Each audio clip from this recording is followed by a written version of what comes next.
Hello दोस्तों, नमस्कार। आज अपना अध्याय 13वां चैप्टर है विराम चिन्ह। छोटा सा चैप्टर है, तो करते हैं अपने वीडियो को शुरू। तो चलिए, क्या है? विराम का शाब्दिक अर्थ है ठहराव अथवा रुकना। किसी भी भाषा को बोलते पढ़ते किसी भी भाषा को बोलते पढ़ते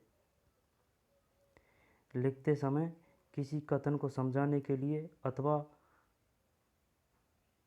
भावों को स्पष्ट करने के लिए वाक्यों के बीच में या अंत में थोड़ा रुकना होता है, और इसी रुकावट या संकेत देने वाले लिखित चिन्ह विराम चिन्ह कहलाते हैं।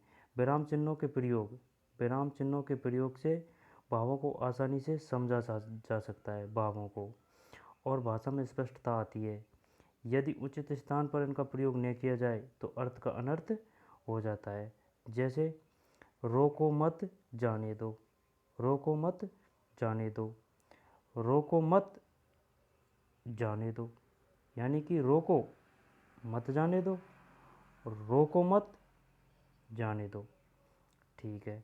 हिंदी में कई तरह के विराम चिन्हों का प्रयोग किया जाता है। तो दोस्तों, अब ये चिन्ह आ रहे हैं, इनको आपको घोट के पी जाना है, क्योंकि यही हमेशा एग्जाम में आते हैं। ठीक है, लेते हैं एक एक को क्रम से। चलिए, पहला है पूर्ण विराम।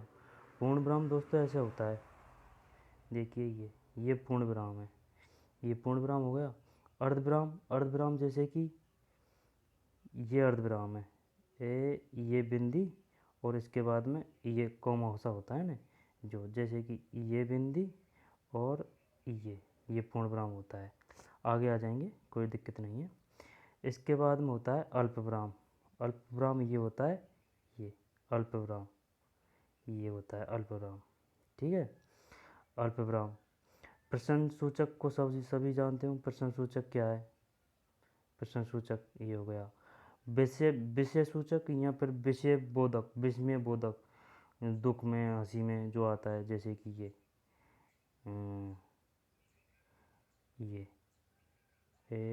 ये विस्मय बोधक है। एक मिनट, ये विस्मय बोधक है, ये विस्मय बोधक है। ठीक है। इसके बाद में योजक चिन्ह, योजक चिन्ह और निर्देशक चिन्ह इसमें कंफ्यूज होते हैं। तो ये योजक चिन्ह होता है ना, ये योजक चिन्ह ये कुछ बड़ा होता है, ऐसे ये कुछ बड़ा होता है, और ये निर्देशक चिन्ह ये कुछ छोटा होता है। ठीक है। उद्धरण चिन्ह, उद्धरण चिन्ह जैसे कोई भी कथन कहा जाता है उसके बीच में जो होते हैं, तो ये उद्धरण चिन्ह है ये। ठीक है। विवरण चिन्ह, विवरण चिन्ह ये है विवरण चिन्ह, एक मिनट, विवरण चिन्ह ये है विवरण चिन्ह, जैसे कि ये विवरण चिन्ह है। इसके बाद में कोष्ठक चिन्ह, कोष्ठक चिन्ह नॉर्मल है, लेकिन ये आ रहा है अगला त्रुटिपूरक या हंसपद। त्रुटिपूरक का मतलब है जैसे कि कोई बात को अपन भूल जाते हैं लिखते टाइम, तो उसको लिखा जाता है ऐसे हंसपद का चिन्ह लगा के। ये यहाँ पे जो बात को भूल गए उसको यहाँ पे लिख सकते हैं, और ये अपनी लाइन जा रही है, तो यहाँ पे कोई अक्षर को अपन जो भूल चुके हैं तो इसको ऐसे करके और लिख सकते हैं। ठीक है। ये है त्रुटिपूरक चिन्ह, यहाँ पर हंसपद चिन्ह ऐसा चिन्ह होता है दोस्तों, देख लीजिए। ये त्रुटिपूरक चिन्ह, यहाँ पर हंसपद चिन्ह।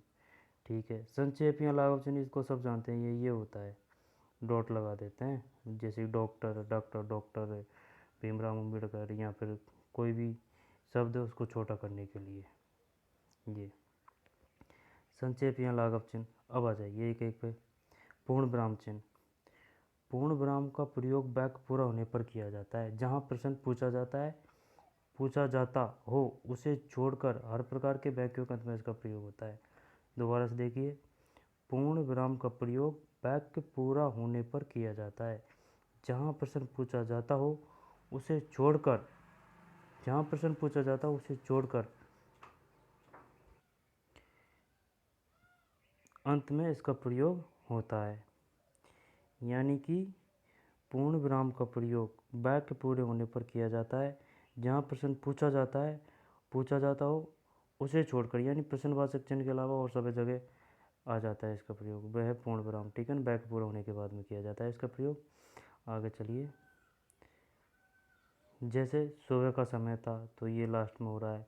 भारत मेरा देश है, ठीक है। बाह्य कितना सुंदर चित्र है, तो ये बाह्य की जगह आ रहा है ना, ये विस्मयबोधक चिन्ह है ये।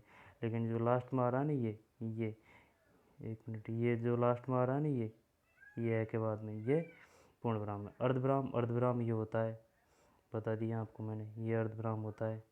ये जहाँ पूर्ण विराम जितनी देर न रुक कर उससे कुछ कम समय रुकना हो, वहाँ अर्धविराम का प्रयोग किया जाता है। इसका प्रयोग विपरीत अर्थ प्रकट करने के लिए किया जाता है, जैसे भगत सिंह नहीं रहे, वे अमर हो गए, ठीक है।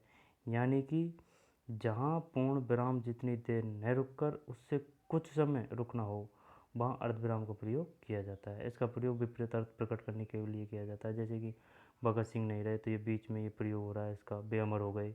नदी में बाढ़ आ गई, सभी अपना घर बार छोड़कर जाने लगे, ठीक है। ये हो गया अर्धविराम। अल्पविराम, अल्पविराम ये है, एक ही चिन्ह होता है अल्पविराम, ठीक है। अल्पविराम का प्रयोग अर्धविराम से भी कम समय रुकने के लिए किया जाता है। इसका प्रयोग समान पदों को अलग करने, उपवाक्य को अलग करने, उद्धरण से पूर्व, उपाधियों से पूर्व, संबोधनों और अभिभावों के बाद आदि स्थानों पर होता है। अल्पविराम का प्रयोग अर्धविराम से भी कम समय, ठीक है ना, अर्धविराम से भी कम समय रोकने के लिए किया जाता है। इसका प्रयोग समान पदों को अलग करने, उपवाक्यों को अलग करने, उद्धरण से पूर्व, उपाधियों से पूर्व, संबोधनों और अभिवादनों के बाद आदि स्थानों पर होता है, ठीक है। ये अल्पविराम है। प्रश्नसूचक चिन्ह, प्रश्नसूचक चिन्ह को सब जानते हैं। प्रश्नसूचक चिन्ह का प्रयोग प्रश्नवाचक वाक्यों या शब्दों के अंत में किया जाता है। कभी कभी संदेह, अनिश्चय, व्यंग्यात्मक भाव आदि, व्यंग्यात्मक भाव की स्थिति में इसे कोष्टक के बीच में लिखकर भी प्रयोग किया जाता है। दोबारा से देखिए, प्रश्नसूचक चिन्ह का प्रयोग प्रश्नवाचक वाक्यों या शब्दों के अंत में किया जाता है। कभी कभी संदेह, अनिश्चय व व्यंग्यात्मक भाव की स्थिति में इसे कोष्टक के बीच में लिखकर भी प्रयोग किया जाता है, ठीक है। जैसे, क्या तुमने अपना गृह कार्य पूरा कर लिया, तो ये लास्ट में आ रहा है प्रश्नवाचक चिन्ह। तुम कब जाओगे, ठीक है, ये प्रश्नवाचक चिन्ह हो गया। अब आगे आ जाइए विषयसूचक चिन्ह या फिर विस्मयबोधक चिन्ह, ठीक है। आगे चलिए। विस्मयसूचक चिन्ह खुशी, हर्ष, घृणा, दुख, करुणा, दया, शोक, विस्मय आदि भावों को प्रकट करने के लिए इस चिन्ह का प्रयोग किया जाता है। संबोधन के बाद भी इसका प्रयोग किया जाता है। दोबारा से देखिए, खुशी, हर्ष, घृणा, दुख, करुणा, दया, शोक, विस्मय आदि भावों को प्रकट करने के लिए इस चिन्ह का प्रयोग किया जाता है। संबोधन के बाद भी इसका प्रयोग किया जाता है, संबोधन के बाद भी, ठीक है।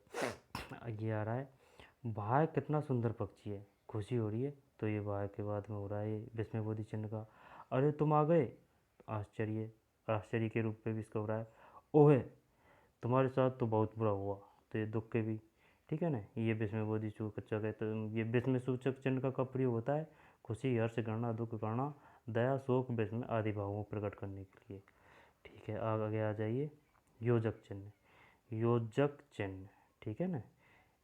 इस प्रकार के चिन्ह का प्रयोग युग्म शब्दों के मध्य या तो शब्दों में संबंध स्पष्ट करने के लिए तथा शब्दों को दोहराने की स्थिति में किया जाता है, जैसे पीलासा, खेलते खेलते, सुख दुख, योजक चिन्ह, जैसे कि माता पिता। इस प्रकार के चिन्ह का प्रयोग युग्म शब्दों के मध्य या तो दो शब्दों मध्य या दो शब्दों के संबंध में स्पष्ट करने के लिए तथा शब्दों को दोहराने की स्थिति में किया जाता है, जैसे पीलासा, खेलते खेलते, सुख दुख। दोबारा से देखिए क्योंकि इनमें कन्फ्यूज होगा, निर्देशक चिन्ह में और योजक चिन्ह में। इस प्रकार के चिन्ह का प्रयोग युग्म शब्दों के मध्य या दो शब्दों के संबंध स्पष्ट करने के लिए तथा शब्दों को दोहराने की स्थिति में किया जाता है, जैसे पीलासा, खेलते खेलते, सुख दुख आदि। सभी के जीवन में सुख दुख तो आते ही रहते हैं, जैसे कि ये हो रहा, ये सुख दुख के बीच में हो रहा है इसका प्रयोग, दिन रात के में हो रहा है, सफलता पाने के लिए दिन रात एक करना पड़ता है, ठीक है। ये योजक चिन्ह हो गया, जोड़ने का काम करता है। अब आ रहा है सातवां, निर्देशक चिन्ह। निर्देशक चिन्ह इससे कुछ बड़ा होता है, ये छोटा सा है लेकिन ये इससे बड़ा होता है, ठीक है ना। ये निर्देशक चिन्ह किसी भी निर्देश या सूचना देने वाले वाक्य के बाद या किसी कथन को उद्धृत करने, उदाहरण देने, किसी का नाम, कवि, लेखक आदि लिखने के लिए किया जाता है। निर्देशक चिन्ह का दोबारा से देखिए, किसी भी निर्देश या सूचना देने वाले वाक्य के बाद या किसी कथन को उद्धृत करने, उदाहरण देने, किसी का नाम, कवि, लेखक आदि लिखने के लिए किया जाता है। जैसे हमारे देश में अनेक देशभक्त हुए, भगत सिंह, सुभाष चंद्र बोस, गांधी जी, तो ये प्रयोग हो रहा है इसका, देखो ये देशभक्त हुए के बीच में। ठीक है, माँ ने कहा, और कहा के बाद में ये प्रयोग हो रहा है, कहा के बाद में ये कहा, बड़ों का आदर करना चाहिए। निर्देशक चिन्ह जिसमें निर्देश दिया जाता है। ठीक है, माँ ने कहा बड़ों का आदर करो, और हमारे देश में अनेक देशभक्त हुए। उद्धरण चिन्ह किसी के कहे हुए वाक्य को या किसी रचना के अंश को ज्यों का त्यों प्रस्तुत करना हो तो कथन के आदि और अंत में इस चिन्ह का प्रयोग किया जाता है। यानी कि जो कोई कथन कहा जाता है तो उसको, जैसे कोई महापुरुष ने कहा या फिर उसकी कुछ कुछ रचनाएं, जैसे कि आगे आ जाएगा उदाहरण, किसी के कहे कथन या वाक्य को या किसी रचना के अंश को ज्यों का त्यों प्रस्तुत करना हो, कथन के आदि और अंत में इस चिन्ह का प्रयोग किया जाता है। ठीक है, आगे चलते हैं। चिन्ह दो प्रकार के होते हैं, एक तो इकेरा होता है, इकेरा जैसे कि ये इकेरा, और दोहरा ये, यानी 6 और 66 और 99 ऐसे। चिन्ह दो प्रकार के होते हैं, इकेरे या दोहरे। इकेरे चिन्ह को इस प्रकार उपनाम आदि से प्रकट करने के लिए किया जाता है, चिन्ह आदि का। जब किसी की कई बात को ज्यों का त्यों लिखा जाता है तो दोहरानुदैर्ध्य चिन्ह का प्रयोग करते हैं। गोदान प्रेमचंद का प्रसिद्ध उपन्यास है, तो इसमें तो गोदान में तो इकेरा का हो रहा है, और सुभाष चंद्र बोस ने कहा दिल्ली चलो, ठीक है ना, इसमें दोहरे चिन्ह का प्रयोग हो रहा है। विवरण चिन्ह, इसका प्रयोग विवरण या उदाहरण देते समय किया जाता है, जैसे गांधी जी ने 3 बातों पर बल दिया, सत्य, अहिंसा और प्रेम। ठीक है, विवरण चिन्ह, विवरण चिन्ह ये है। कोष्टक, कोष्टक को सब जानते ही हैं, वाक्य के बीच में आए पदों अथवा शब्दों को पृथक रूप देने के लिए कोष्टक लिखा जाता है। वहाँ यहाँ चारों वेदों साम, ऋग, यजु अर्थ की महत्ता बताई जाती है। त्रुटिपूर्वक चिन्ह, हंसपद, कोई शब्द छूट जाता है तो इस चिन्ह को लगातार ऊपर छूटा हुआ शब्द लिख दिया जाता है, इस चिन्ह को हंसपद भी कहते हैं। श्रेया माता पिता के साथ बाजार गई, राम श्याम के साथ पार्क में घूमने गया। संक्षेप, किसी शब्द को संक्षेप में लिख के इसका प्रयोग किया जाता है। उस शब्द का पहला अक्षर लिखकर उसे आगे लग देते हैं लघु लागत से, जैसे बीएड,